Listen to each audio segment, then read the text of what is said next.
Hello students, how are you? I hope you are okay और आप study कर रहे होंगे। ठीक है, अभी तक हमने 11th फिजिक्स में टोटल 6 चैप्टर देख लिए हैं। ओके, उसमें से first, second, third, fifth and sixth.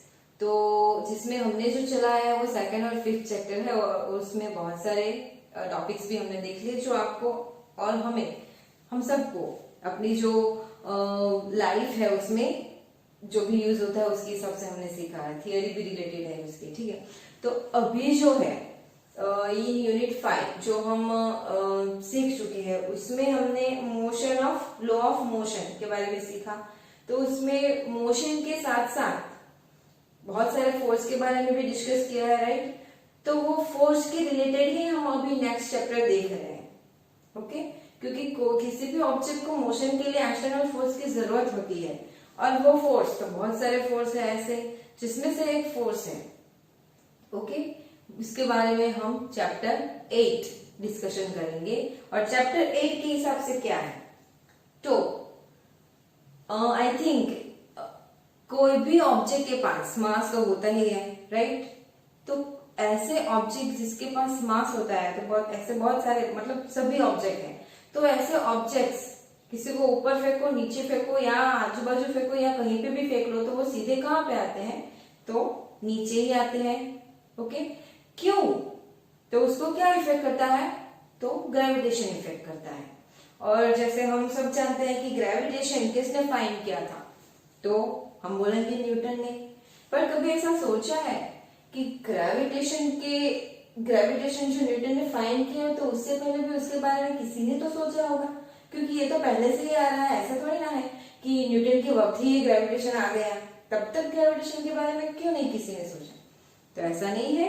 Gravitation के बारे में कुछ सिंपल जो अपने विचार रजू किए हैं, अपने थॉट्स जो दिए हैं, वो सबसे पहला एस्ट्रोनॉट साइंटिस्ट था गैलीलियो, जो हम यूनिट 5 में सीख चुके हैं। गैलीलियो ने सबसे पहले ग्रेविटेशन के बारे में कहा था, डिस्कस किया था, लेकिन वो प्रूव नहीं कर पाया था। कैसे? तो गैलीलियो ने ग्रेविटेशन और मोशन और एक्सटर्नल फोर्स के हिसाब से एक वो स्लोप वाला प्रैक्टिकल क्या था ना, हमने सीखा था, बॉल को ऐसे घुमाओ ऐसे घुमाओ, जब तक उसके पास फोर्स रहेगा तब तक वो मोशन करता रहेगा, but after end of the force वो क्या पे आ जाएगा? तो नीचे कोई एक जगह पे स्टडी हो जाएगा। क्यों स्टडी हो जाएगा? तो उस पे एक ग्रेविटेशन भी इफेक्ट करता है। तो उसके हिसाब से उसने ग्रेविटेशन के बारे में अपना डिस्कशन दिया था। तो ये प्रैक्टिकल के हिसाब से गैलीलियो ने सबसे पहले डिस्कशन किया था। किसने? गैलीलियो ने। तो गैलीलियो जो है, इसने ये सिर्फ डिस्कशन किया था। उसके बाद क्या, तो बहुत सारे साल बीत गए ग्रेविटेशन के हिसाब से। पहले से था ही, लेकिन हम जब सुनते हैं, जब महसूस करते हैं तो हमें पता चलता है। बाकी ये जो आज हम सीख रहे हैं, इतनी टेक्नोलॉजी है, ये सारे तो ये पहले से ही थी, राइट? बस हम अभी देख रहे हैं, अभी सुन रहे हैं, इसलिए हम उस पर यकीन करते हैं। तो पहले भी ग्रेविटेशन था, ये तो गैलीलियो ने इसका डिस्कशन किया था। उसके बाद क्या, ग्रेविटेशन कैसे लगता है, किन चीजों में लगता है, ओके? तो ये सब डिस्कशन तो गैलीलियो के बाद साइंटिस्ट है, गैलीलियो के बाद टॉलेमी नाम का जो एस्ट्रोनॉट है, क्योंकि टॉपिक ही हमारा है ग्रेविटेशन। हम अभी ग्रेविटेशन के बारे में सीखने जा रहे हैं। Unit 8 gravitation. ओके, ग्रेविटेशन के बारे में सब जानते ही है, क्योंकि न्यूटन ने, हम ऐसा सीखते हैं कि न्यूटन ने सीखा, फाइंड किया था, वो एप्पल वाला एग्जांपल है, राइट? बट एग्जैक्टली स्टार्टिंग कहां से हुआ है तो वो हम हिंट में देख रहे हैं अभी। तो गैलीलियो ने सबसे पहले इसका इंट्रोड्यूस किया था। उसके बाद जो एक एस्ट्रोनॉट, एक साइंटिस्ट था, तो उसने गैलेक्सी रिलेटेड, जो हमारा यूनिवर्स है उसके रिलेटेड बहुत सारे उन लोगों ने सर्च किए। तो उसके हिसाब से एक साइंटिस्ट है, एस्ट्रोनॉट है टॉलेमी, जिसने एक मॉडल दिया। टॉलेमी ने जो है उसमें सर्च करके एक मॉडल दिया जिसका नाम है जियोसेंट्रिक मॉडल। अब इसके हिसाब से उसका मीनिंग क्या हुआ, तो टॉलेमी ने जो आफ्टर गैलीलियो टॉलेमी ने जो मॉडल दिया वो है geocentric. That means what, geocentric, centric means centre, Jio means earth. तो टॉलेमी ने ऐसा कुछ उसके हिसाब से फाइंड करके सर्च करके हमें ऐसा अपना प्रस्ताव रखा, डिस्कशन किया कि जियो जो है, अर्थ जो है वो सेंटर में है। और अभी हम अंधेरे में देखे रात को, तो अभी की सिचुएशन की सकते हमें तो एक भी स्टार नहीं दिखता। बट आई होप अर्थ पे जो सारी जगह पे अंधेरा कर दिया जाए तो हम वो सारे स्टार देख सकते हैं। अभी जो लाइट जो डेवलपमेंट हुआ है उसकी वजह से हम सारे स्टार्स प्लैनेट नहीं देख सकते, राइट। लेकिन जहां पे एकदम अंधेरा हो जाए, पूरी अर्थ पे अगर अंधेरा कर दिया जाए, एक मतलब 1 आवर के लिए भी कर दिया जाए, तो हम वो इजीली देख सकते हैं। लाइट की वजह से हम ऊपर स्टार्स नहीं देख सकते। तो डिस्कशन है हमारा, टॉलेमी ने जो जियोसेंट्रिक मॉडल दिया उसके हिसाब से क्या, तो टॉलेमी ने बोला कि जियो जो है, अर्थ जो है वो सेंटर में है और स्टार्स, बाकी सारे जो प्लैनेट्स हैं वो अर्थ के अराउंड चक्कर लगाते हैं। All these stars and planets are rotate around the geo from this model asked by Ptolemy. अब क्या, इसने ऐसा मॉडल दे दिया तो सबने मान लिया, किसी ने माना होगा, किसी ने अपोज किया होगा, कुछ भी हो सकता है, राइट। तो इसके हिसाब से ये मीनिंग हुआ। उसके बाद तो इंडिया में भी ऐसे बहुत सारे एस्ट्रोनॉट हुए, जिसमें से आप जानते हो उस एस्ट्रोनॉट के बारे में जिसने जीरो को फाइंड किया था, वो कौन है, यस, आर्यभट्ट। कौन है, उसके बाद कुछ सालों बाद आर्यभट्टा जो एस्ट्रोनॉट है उसने भी एक मॉडल दिया ग्रेविटेशन के हिसाब से, तो वो था हीलियोसेंट्रिक मॉडल। Heliocentric model. अब हीलियोसेंट्रिक मॉडल के हिसाब से क्या, जो आर्यभट्ट ने दिया वो, तो इसके हिसाब से सेंट्रिक यानी सेंटर वो तो पता है, बट हीलियो यानी sun. So from this model, Aryabhata ने जो हीलियोसेंट्रिक मॉडल दिया उसके हिसाब से all stars, all planets are rotate around the helio means sun, जो अभी हम एक्सेप्ट करते हैं, ओके। तो आर्यभट्ट ने ये मॉडल दिया जिसमें सन जो है वो सेंटर में है और उसके चारों ओर जो है ऑल प्लैनेट्स, ऑल स्टार वो क्या है, घूमते हैं, ओके। उसके बाद देने के बाद ऐसा थोड़ी ना है कि सभी इसको एक्सेप्ट कर लेते हैं, प्रूफ भी तो चाहिए। लेकिन प्रूफ मिला होगा शायद, ये हमारे बुक में अवेलेबल नहीं है, लेकिन ये प्रूफ किया है हीलियोसेंट्रिक के हिसाब से जो हम अभी एक्सेप्ट कर दें, दैट मींस प्रूफ मिला होगा, राइट। उसके बाद दूसरे एक एस्ट्रोनॉट जो है निकोलस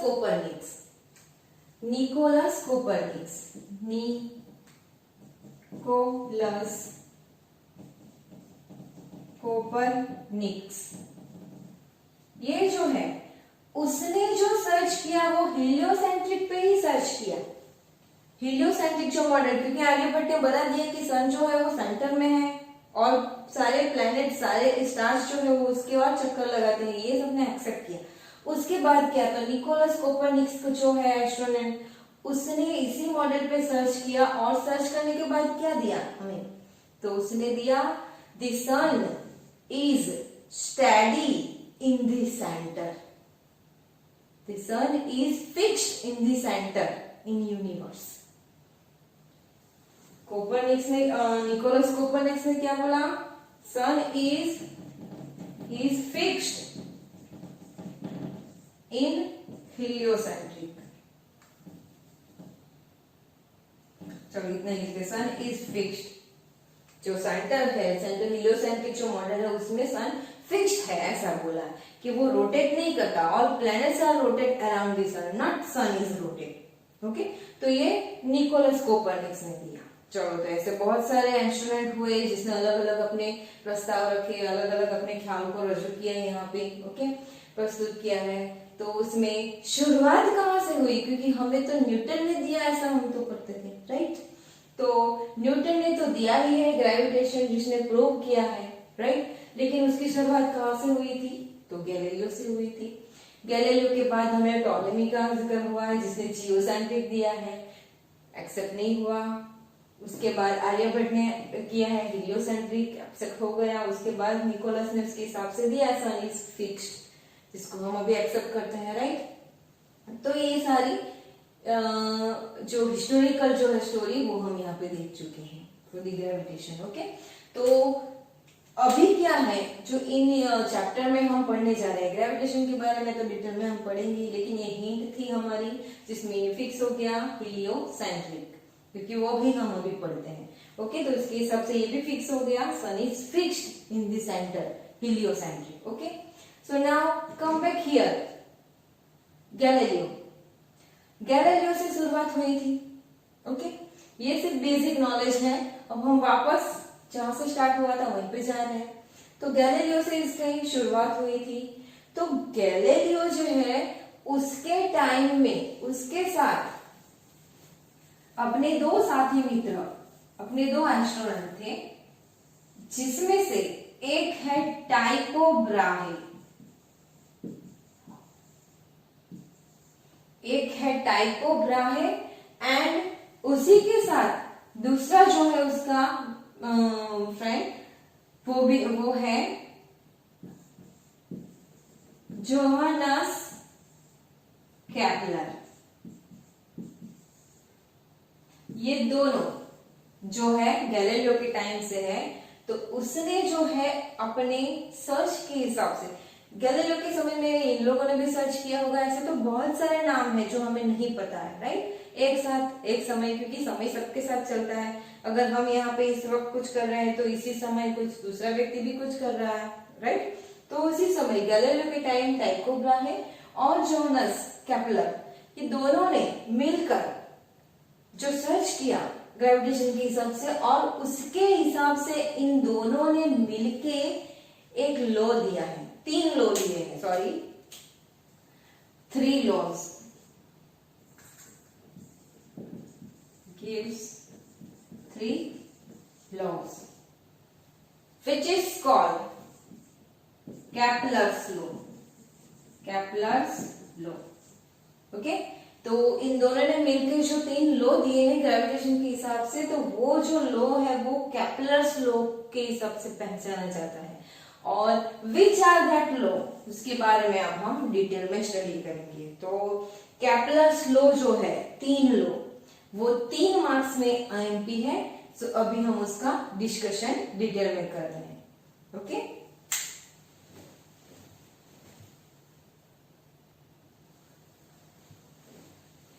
ओके, तो अभी हम देख रहे हैं Kepler's law, which are given by Johannes Kepler and Tycho Brahe. There are 3 types of Kepler's law.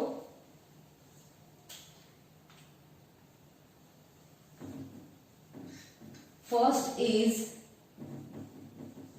law of orbits. Second is law of areas, and third is law of periods.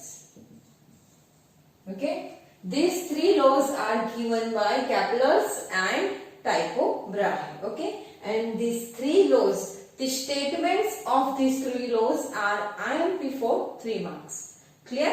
इसमें single question कौन से, ये सब हम discussion करते जाएंगे, लेकिन अभी जो है हम पहला देख रहे हैं law of orbits. Law of orbits. So, what is the law? तो law हम पहले लिख लेते हैं,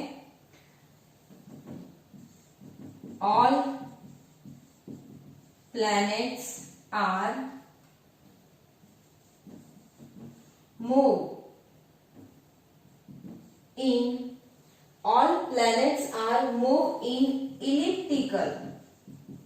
elliptical orbits with the sun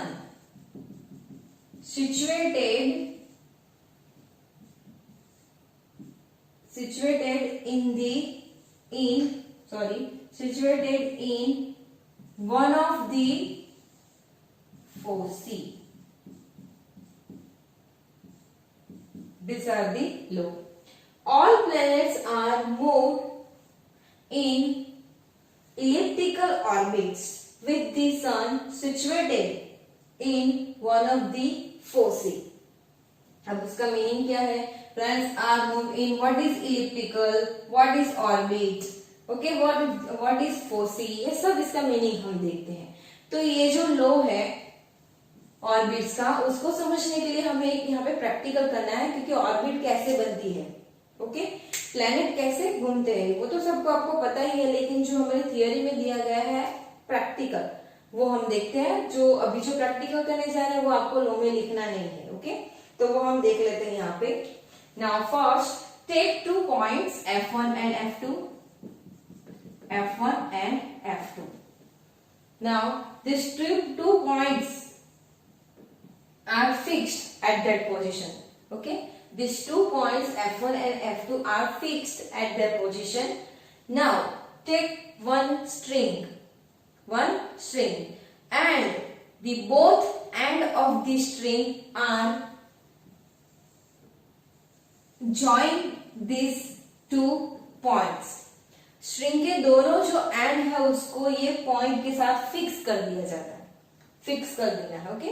The both end of the strings are fixed with this point. So like this, एक string हम ले रहे हैं तो उसके पॉइंट के हिसाब से हम उसको जो एंड है उसको हमने फिक्स कर लिया है. तो कुछ ऐसी फिगर हमें मिल रही है, ऐसा सोचो.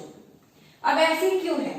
तो स्ट्रिंग के दोनों एंड को ऐसे यहाँ पे फिक्स करने के बाद उसको हम खींचो, ऐसे इसको खींचो तो कुछ ऐसी फिगर आपको मिल जाएगी, right. Now take one pencil and fix the corner of this like this, okay. तो यहाँ पे ये जो स्ट्रिंग के सब जो शेप बन रहा है, यहाँ पे आप ऐसे यहाँ से स्ट्रिंग को खींचोगे तो जहां पे भी यहाँ पे टेंशन लग रहा है यहाँ पे, वहां पे आप इसे ऐसे पेंसिल लगा दोगे, ठीक है. पेंसिल यहाँ पे टाइट कर दोगे. उसके बाद क्या? तो ये 2 पॉइंट तो फिक्स हो गए, ये अपनी जगह से नहीं हिलेंगे. उसके बाद क्या? पेंसिल को यहाँ पे फिक्स कर दो. और क्या? तो यहां से पेंसिल को फिक्स करके ऐसे घुमाओ, ऐसे घुमाओ, ऐसे घुमाओ, तो आपको क्या मिल जाएगा? एक सर्कल मिल गया, right. This circle, this F1 and F2 and the pencil, here is the pencil, fixed it, is a one type of क्या बोलते हैं उसको, rounder. This F1 and F2 rounder जो है उसको पॉइंट वाला जो पार्ट है उसको सेंटर पे रख के हम ऐसे पेंसिल घुमाते हैं, this like this, okay. Where F1 and F2 is the center for pencil, okay. Now to support this center, the pencil is created one circle, like created one circle. This circle in this law is called ellipse. What? Ellipse. This circle is called ellipse. Okay? तो हम ये circle यहाँ पे बना देते हैं. And for this ellipse, there are F1 and F2 are center. Okay? F1 and F2 are the center of this ellipse. Right? So the string between pencil and F1 and F2, which are the radians, but उसको क्या बोलते हैं वो भी हम देखेंगे. उससे पहले हम यहाँ पे ये फिगर बना लेते हैं. चलो, तो ये फिगर हो गई आपकी ऐसे, ओके. नाउ सॉरी, ये सब नहीं हुआ है अभी तक, तो हम एक और ये दो F1 और F2. अब हम यहाँ पे ऑर्बिट के हिसाब से ले रहे हैं ऑर्बिट, तो उसका सेंटर जो है वो sun situated at one of the foci, sun के हिसाब से ये एफ और एफ सेंटर है, उसके भी बजाय हम एस और एस डेस ले रहे हैं। क्लियर, चलो ये हो गया। और वहां से उसका एक पॉइंट फिक्स है, यहाँ पे पेंसिल एक पॉइंट फिक्स है। क्लियर, ना this circle is called ellipse, right. Now what happened? These 2 points F1 and F2, which is the center of this ellipse, which are connected by one line. Now draw one line which are connected both point F1 and F2, and also this line is intersect at the ellipse of point P and A. Okay? एक line draw करो ये दोनों point को join करती हुई, जो हमें intercept देता है इलिप्स पे पॉइंट पी और पॉइंट ए। आप कोई भी पॉइंट ले सकते हो, बुक के हिसाब से हम चल रहे हैं। ओके, तो यहाँ पे पॉइंट ए पी और पॉइंट ए आ गया, हम यहाँ पे ले रहे हैं इंटरसेप्ट, तो ये आपका पॉइंट पी और ये पॉइंट ए हो गया। फॉर एग्जाम्पल ये F1 और F2 हमने ऐसे लिए, अगर ऐसे होते तो हम ऐसे ले लेते, तो इसी के हिसाब से हम ऐसे ले रहे हैं यहाँ पे, तो ऐसे ले लो। क्लियर, जहां पे नाम दे दो कोई B और C, जो भी नाम देना है दे दो, ये B और ये C। क्लियर, चलो यहाँ पे भी बन रही है हमारी फिगर, यहाँ पे भी बन रही है फिगर। फॉर एग्जाम्पल अभी ये F1 और F2 दोनों सेंटर है, ओके, पेंसिल के लिए और इलिप्स के लिए। तो ये पेंसिल अभी यहाँ पे है, उसका पॉइंट तो हमें ऐसे मिली। अगर ये पेंसिल यहाँ पे आ जाती तो हमें लाइक दिस ऐसा मिलता, यहाँ पे आ जाती तो ऐसा मिलता, यहाँ पे आ जाती तो ऐसा मिलता। That means what? तो एक बात तो आपको याद होगी सर्कल के बारे में, the radius of any circle can not be change. Okay, पूरे सर्कल में जो रेडियस होती है वो सारी जगह पे कैसे रहती है? सेम रहती है। ओके, तो यहाँ पे वही याद रखना है हमें। चलो देखो अभी तो हमने ये लाइन एक्स और वाई के हिसाब से जो ले ली है, तो वो सेंटर में हमें सेंटर मिल रहा है यहाँ पे। ओके,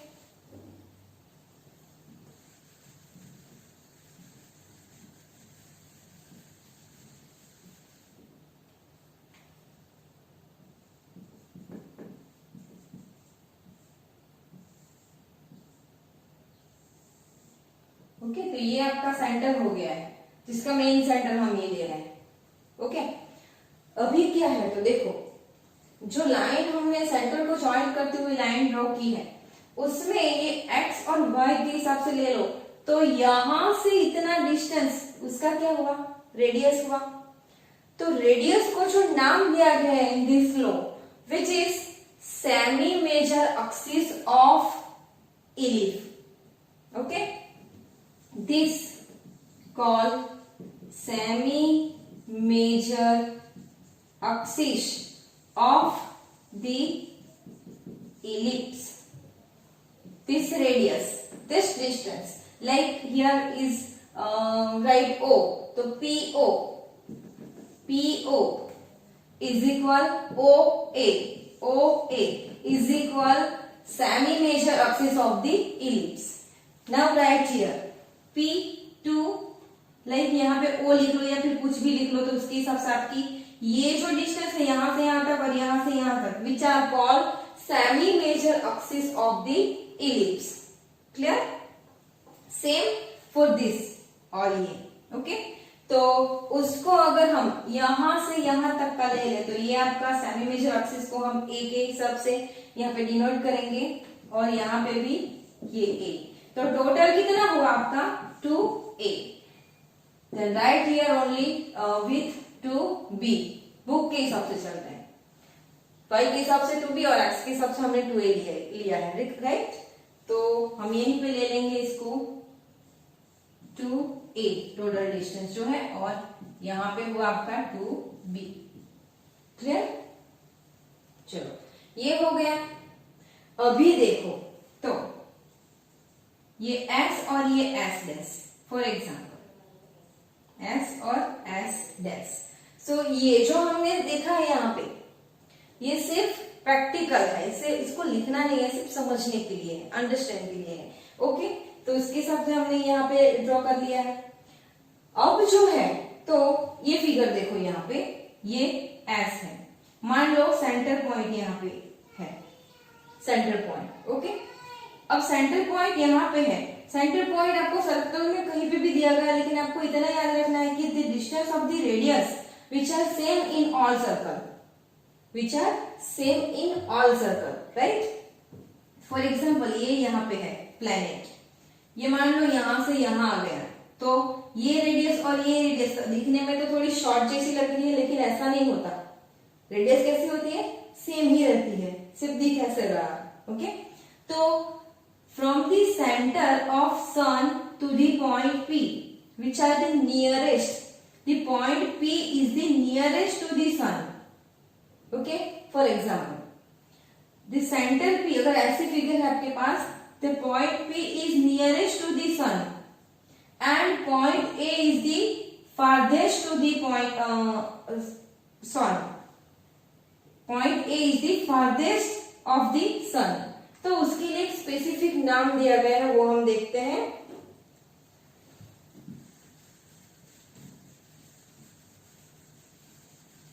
आपके बुक में भी है, आप भी पढ़ सकते हो उसमें से, यहाँ पे समझ लो पहले, तो पढ़ने और समझने में आसानी रहेगी।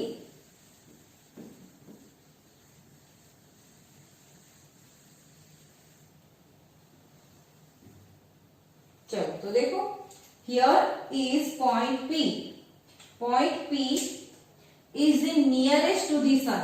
Okay, nearest to the sun, यहाँ पे अगर सेंटर होता तो, ओके, यहाँ पे सेंटर है तो the point P is the nearest to the sun, then the point P is called, then point P is called perihelion. What?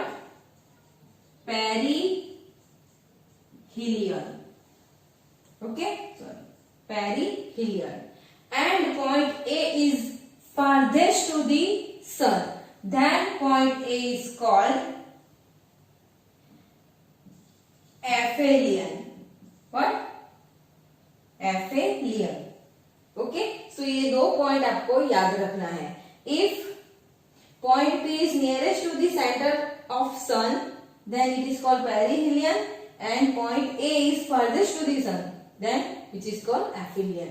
Okay, आपके बुक में दिया ही गया है। तो ये जो है फिगर, वो हमने यहाँ पे जो प्रैक्टिकल किया है उसके हिसाब से बनती है, जिसमें this is the one type of orbit, but उसको नाम दिया गया है ellipse. What? Ellipse. Okay, this is the ellipse. The distance like O to A, which is semi-major axis. What?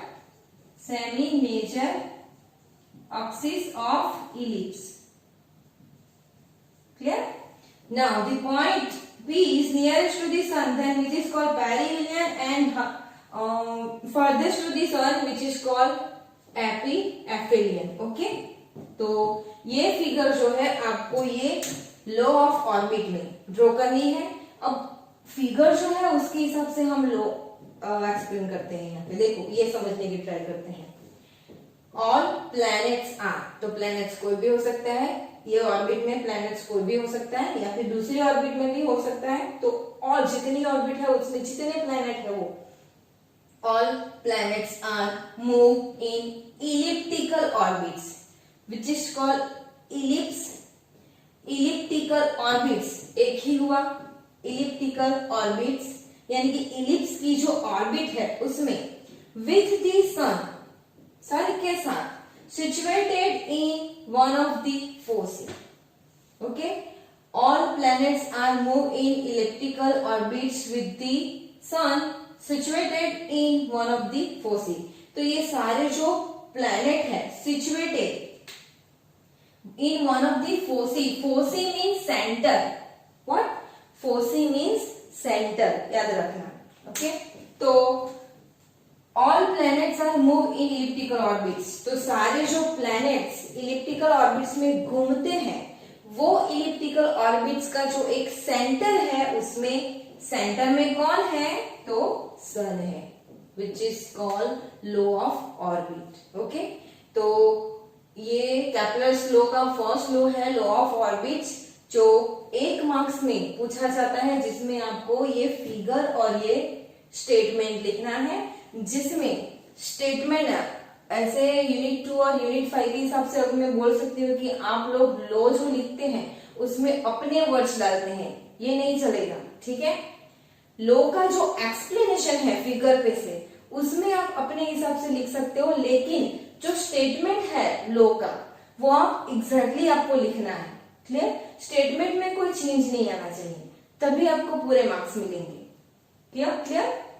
तो ये लॉ ऑफ ऑर्बिट्स है, अच्छे से पढ़ो और लिख लो। इसके साथ सेकंड लॉ और थर्ड लॉ हम नेक्स्ट लेक्चर में देखते हैं। क्लियर? Thank you.